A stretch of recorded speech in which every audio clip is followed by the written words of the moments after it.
노후를 결정하는 것은 통장 잔고만이 아닙니다. 많은 사람들이 노후 준비를 이야기하면 가장 먼저 돈을 떠올립니다. 연금은 충분한지, 저축은 얼마나 해야 하는지, 생활비는 모자라지 않을지 걱정합니다. 물론 돈은 매우 중요합니다. 평생 일해서 모은 돈이 있어야 마음 놓고 병원에 갈 수 있고 하고 싶은 것을 할 수 있으며 자식들에게 부담을 주지 않을 수 있습니다. 실제로 은퇴 후 삶의 만족도를 조사한 여러 연구를 보면 경제적 여유가 일정 수준을 넘어서면 그 이상이 돈이 행복에 미치는 영향은 급격히 줄어든다고 합니다.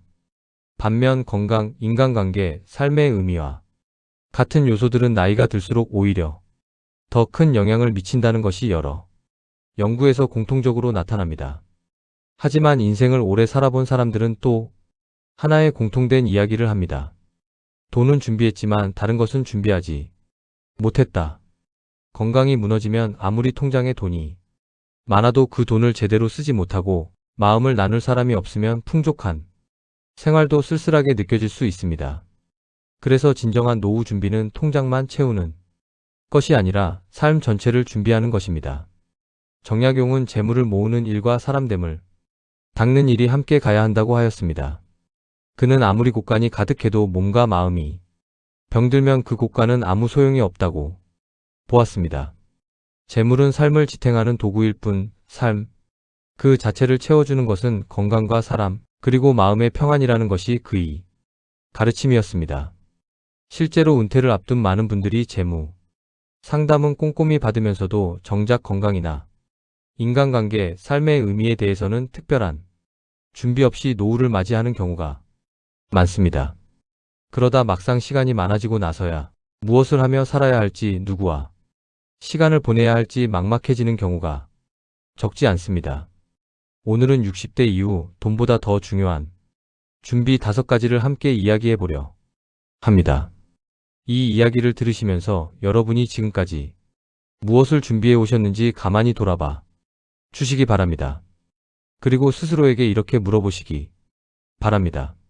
나는 지금 무엇을 가장 중요한 노후 준비라고 생각하고 있는가?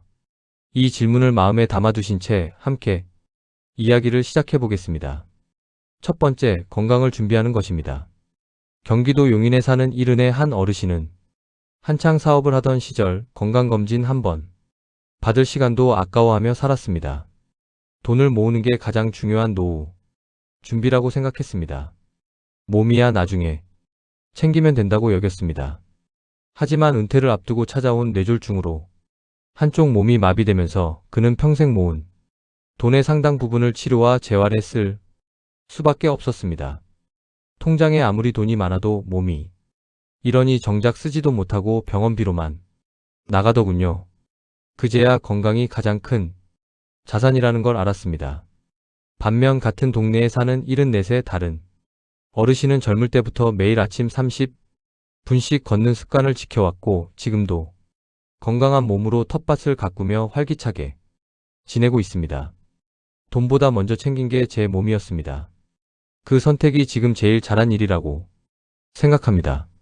심리학과 의학에서는 노년기의 신체 건강이 경제적 여유보다도 삶의 만족도에 더 직접적인 영향을 미친다고 설명합니다. 아무리 돈이 많아도 건강을 잃으면 그 돈을 누릴 수 있는 능력 자체가 사라지기 때문입니다. 노자는 자신의 몸을 천하보다 귀하게 여기는 사람에게 비로소 천하를 맡길 수 있다고 하였습니다. 그는 건강과 생명을 소중히 여기는 것이야말로 모든 삶의 근본이라고 보았습니다. 돈을 모으기 전에 먼저 몸을 돌보아야 한다는 것이 그의 가르침이었습니다. 이 두 어르신의 이야기는 같은 마을 사람들 사이에서도 자주 회자됩니다. 건강을 미리 준비한 사람과 그렇지 못한 사람의 노후가 얼마나 다른 모습인지 이웃들은 두 눈으로 똑똑히 지켜보았기 때문입니다. 건강검진 비용, 운동할 시간, 좋은 식재료에 드는 돈을 아까워하지 않는 것, 그것이야말로 가장 확실한 노후 준비라는 사실을 이 마을 사람들은 이제 모두가 알고 있습니다. 몸이 무너지고 나서 후회하기보다 지금 이 순간부터 조금씩 몸을 돌보는 습관을 들이는 것이 무엇보다 중요합니다. 비슷한 이야기는 다른 지역에서도 들을 수 있었습니다. 전북 익산의 한 어르신도 젊을 때부터 매년 종합검진을 받아온 덕분에 암을 초기에 발견해 큰 수술 없이 치료를 마칠 수 있었다고 전했습니다. 건강을 준비한다는 것은 거창한 일이 아닙니다. 매일 조금씩 몸을 움직이고 제때 검진을 받는 것, 그것만으로도 충분한 시작이 됩니다. 실천할 수 있는 방법은 이렇습니다. 오늘부터 하루 20분씩이라도 걷는 시간을 만들어 보시고 미뤄왔던 건강검진이 있다면 예약해 보시기 바랍니다. 오늘 건강을 위해 투자한 시간은 얼마나 되셨습니까? 두 번째, 좋은 인간관계를 준비하는 것입니다. 전남 순천에 사는 73세 한 어르신은 젊은 시절 일에만 몰두하느라 가족과 친구들에게 소홀했다고 고백했습니다. 돈은 착실히 모았는데 정작 은퇴하고 나니 편하게 연락할 사람이 몇 남지 않았습니다. 그는 뒤늦게 오래된 친구들에게 먼저 연락을 하고 소원해진 형제들과도 화해하며 관계를 다시 쌓아가고 있다고 했습니다. 이제라도 사람을 챙기지 않았다면 정말 외로운 노후를 보낼 뻔했습니다. 반면 다른 어르신은 젊을 때부터 배우자와 자녀, 이웃과의 관계를 꾸준히 돌보아온 덕분에 은퇴 후에도 늘 곁에 사람이 끊이지 않는다고 전했습니다. 돈은 없어도 사람이 있으면 사라지지만 돈이 있어도 사람이 없으면 그 삶은 쓸쓸합니다. 심리학에서는 노년기의 삶의 만족도를 가장 크게 좌우하는 요인으로 경제적 여유보다 의미 있는 인간관계를 꼽는 연구가 많습니다. 사람은 결국 사람 속에서 살아가는 존재이기 때문입니다. 쇼펜하우어는 인간을 고슴도치에 비유하며 홀로 있는 것을 예찬하기도 했지만 동시에 인간은 완전히 혼자서는 온기를 나눌 수 없는 존재라고도 하였습니다. 그는 적당한 거리를 유지하되 결국 사람은 곁에 누군가가 있어야 살아갈 수 있는 존재라는 것을 인정했습니다. 관계를 준비하는 일은 하루아침에 이루어지지 않습니다. 젊을 때부터 조금씩 정성을 쌓아야 은퇴 후에도 그 관계가 남아있게 됩니다. 그 어르신은 이렇게 덧붙였습니다. 뒤늦게라도 관계를 회복하려 애쓰니 다행히 몇몇 인연은 다시 돌아왔습니다. 하지만 이미 떠나버린 인연도 있었습니다. 그러니 지금 곁에 있는 사람에게 더 늦기 전에 마음을 표현하는 것이 중요합니다. 비슷하게 충남 아산의 한 어르신 부부도 자녀들이 독립한 뒤 오히려 부부 사이 대화 시간을 늘리며 은퇴 후 가장 든든한 동반자로 서로를 여기게 되었다고 전했습니다. 관계를 준비한다는 것은 넓은 인맥을 만드는 일이 아닙니다. 지금 곁에 있는 몇 사람에게 조금 더 마음을 쓰는 것으로 충분합니다. 실천할 수 있는 방법은 이렇습니다. 오랫동안 연락하지 못한 사람에게 오늘 짧은 안부를 전해보시기 바랍니다. 여러분은 지금 마음을 나눌 사람을 충분히 준비해 두셨습니까? 세 번째, 마음의 평안을 준비하는 것입니다. 대구에 사는 71살의 한 어르신은 은퇴 이후에도 오랫동안 이웃과 자신을 비교하며 마음이 편치 않았다고 했습니다. 저 집은 자식이 잘 됐다더라, 저 사람은 연금이 많다더라 하는 이야기를 들을 때마다 속이 상했습니다. 하지만 몇 년 전 큰 병을 앓고 나서 그는 비교하는 마음이 얼마나 부질없는 것인지 깨닫게 되었다고 했습니다. 살아있다는 것 자체가 감사한 일이라는 걸 알고 나니 남과 비교하는 마음이 스르르 사라지더군요. 그는 매일 밤 감사한 일 3가지를 떠올리며 잠자리에 드는 습관을 들였고 표정도 한결 편안해졌다고 전했습니다. 심리학에서는 비교하는 마음과 오래된 원망을 내려놓지 못하는 태도가 노년기 우울감의 큰 원인이 된다고 설명합니다. 반대로 감사하는 습관과 용서하는 마음은 정서적 안정감을 크게 높여줍니다. 법정 스님은 마음을 비울수록 오히려 더 많은 평안이 채워진다고 하셨습니다. 그는 비교와 집착을 내려놓는 것이야말로 진정한 부유함으로 가는 길이라고 말씀하셨습니다. 마음의 평안을 준비하는 일은 특별한 수련이 필요한 것이 아닙니다. 매일의 작은 습관에서 시작됩니다. 그 어르신은 감사 일기를 쓰기 시작한 뒤로 이웃과의 관계도 한결 편안해졌다고 했습니다. 비교하는 마음을 내려놓으니 신기하게도 주변 사람들과의 관계도 훨씬 부드러워지더군요. 마음이 편해야 관계도 편해진다는 걸 알았습니다. 비슷하게 경남 김해의 한 어르신도 오래된 형제와의 갈등을 뒤늦게 풀고 나서 마음의 짐을 내려놓은 듯 표정이 눈에 띄게 밝아졌다고 전했습니다. 마음의 평안을 준비한다는 것은 모든 감정을 억누르는 일이 아닙니다. 서운함이나 원망이 생겼을 때 그것을 너무 오래 붙잡지 않는 연습이면 충분합니다. 실천할 수 있는 방법은 이렇습니다. 오늘 밤 잠들기 전 감사했던 일 한 가지를 떠올려 보시기 바랍니다. 여러분은 지금 마음의 평안을 얼마나 준비해 두셨습니까? 네 번째, 하루를 즐길 수 있는 삶을 준비하는 것입니다. 서울 강서구에 사는 이른의 한 어르신은 퇴직 후 몇 달간 아무 목표 없이 하루하루를 흘려보냈다고 했습니다. 평생 일만 하다가 갑자기 시간이 많아지니 오히려 무기력해지더군요. 돈은 있는데 하루를 어떻게 보내야 할지 몰랐습니다. 그러다 우연히 동네 목공소에서 목공을 배우기 시작했고 지금은 매일 아침 작업실로 향하는 것이 삶의 낙이 되었다고 했습니다. 돈으로는 살 수 없는 게 있더군요. 바로 오늘 하루를 기다리게 만드는 이유였습니다. 심리학에서는 은퇴 후 삶의 목적과 일과를 잃은 사람일수록 우울감과 무기력감에 빠지기 쉽다고 설명합니다. 반대로 취미나 배움, 봉사활동으로 하루를 채우는 사람은 훨씬 활기차고 건강한 노후를 보낸다고 알려져 있습니다. 노자는 억지로 무언가를 이루려 하기보다 물 흐르듯 자연스럽게 하루하루에 몰입하는 것이 가장 지혜로운 삶이라고 하였습니다. 그는 오늘 하루를 온전히 사는 것이야말로 가장 큰 깨달음이라고 보았습니다.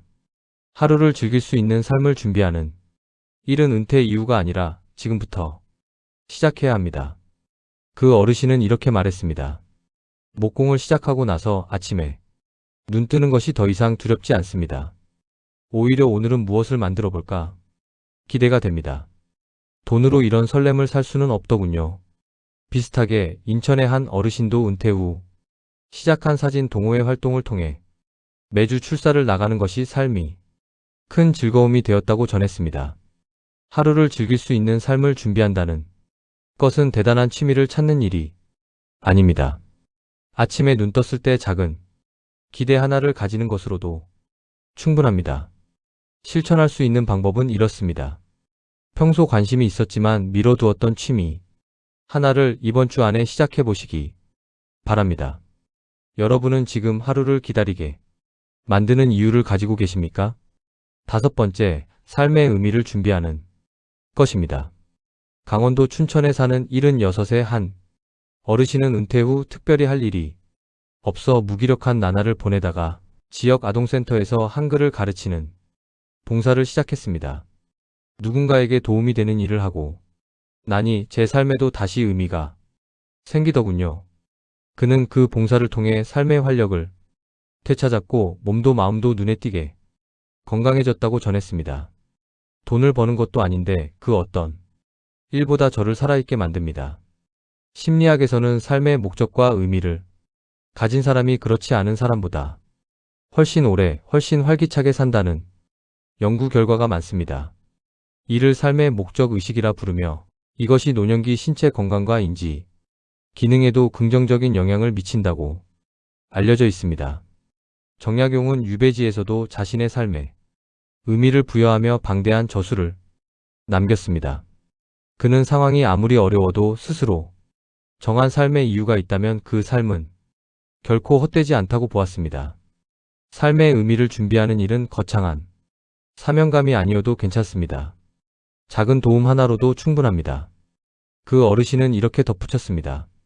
아이들이 글을 읽게 되는 모습을 볼 때마다 제 존재 이유를 다시 확인받는 기분입니다. 돈으로는 살 수 없는 보람입니다. 비슷하게 대전의 한 어르신도 퇴직 후 지역 도서관에서 책 읽어주는 봉사를 시작하며 내가 아직 누군가에게 필요한 사람이라는 걸 느낀다고 전했습니다. 삶의 의미를 준비한다는 것은 큰 업적을 남기는 일이 아닙니다. 단 한 사람에게라도 도움이 되는 존재라는 느낌, 그것으로 충분합니다. 실천할 수 있는 방법은 이렇습니다. 누군가에게 도움이 될 수 있는 작은 일 하나를 찾아 이번 달 안에 실천해 보시기 바랍니다. 여러분은 지금 자신만의 삶의 의미를 가지고 계십니까? 지금까지 이야기한 5가지 건강을 준비하는 것, 좋은 인간관계를 준비하는 것, 마음의 평안을 준비하는 것, 하루를 즐길 수 있는 삶을 준비하는 것, 그리고 삶의 의미를 준비하는 것. 이 5가지는 서로 동떨어져 있지 않습니다. 건강해야 좋은 관계를 이어갈 힘이 생기고 마음이 편안해야 하루를 즐길 여유가 생기며 그 하루하루가 쌓여 삶의 의미로 이어집니다. 결국 이 5가지는 하나로 연결된 큰 그림인 셈입니다. 이 5가지는 돈으로 살 수 없지만 돈보다 훨씬 더 노후의 행복을 좌우합니다. 혹시 이 5가지 가운데 아직 준비하지 못한 부분이 있으셨다면 너무 늦었다고 생각하지 않으셔도 됩니다. 지금 이 순간이야말로 남은 인생을 위한 가장 빠른 준비의 시작점이기 때문입니다. 돈을 모으는 데는 수십 년이 걸리지만 마음을 돌보고 관계를 회복하는 데는 생각보다 오랜 시간이 필요하지 않습니다. 지금 이 순간의 작은 결심 하나로도 충분히 시작할 수 있습니다. 돈은 노후를 편안하게 만드는 중요한 도구입니다. 하지만 행복은 돈만으로 완성되지 않습니다. 건강이 있고 마음을 나눌 사람이 있으며 오늘 하루를 즐길 이유가 있을 때 비로소 노후는 따뜻해집니다. 지금부터 하나씩 준비하십시오. 큰 변화는 작은 준비에서 시작됩니다. 오늘 이야기를 삶 속에서 실천하기 위한 작은 습관을 3가지 제안드리고 싶습니다. 첫째, 오늘부터 하루 20분씩 걷는 시간을 만들어 보시기 바랍니다. 그 20분이 10년 뒤 여러분이 건강을 지켜줄 것입니다. 둘째, 오래 연락하지 못한 사람에게 먼저 안부를 전해보시기 바랍니다. 그 한마디가 노후의 외로움을 막아주는 가장 든든한 대비책이 될 것입니다. 셋째, 누군가에게 도움이 될 수 있는 작은 일 하나를 찾아 실천해 보시기 바랍니다. 그 작은 실천이 여러분의 삶에 새로운 의미를 더해줄 것입니다. 이 3가지 작은 습관이 쌓이면 여러분의 노후는 훨씬 더 건강하고 따뜻해질 것입니다. 오늘 준비한 한 가지가 10년 뒤 여러분의 가장 든든한 자산이 될 것입니다. 노후를 준비하는 가장 좋은 방법은 통장만 채우는 것이 아닙니다. 건강과 사람, 마음과 삶의 의미를 함께 준비하는 것입니다. 그 준비가 여러분의 남은 인생을 더욱 풍요롭게 만들어줄 것입니다. 오늘부터 가장 소중한 준비를 시작해 보십시오. 평생을 부지런히 살아오신 여러분, 이제는 그 부지런함의 방향을 조금만 바꾸어 자신의 건강과 마음, 그리고 곁에 있는 사람들을 향해 돌려보시기 바랍니다. 오늘 영상이 여러분께 작은 위로와 깨달음이 되었기를 바랍니다.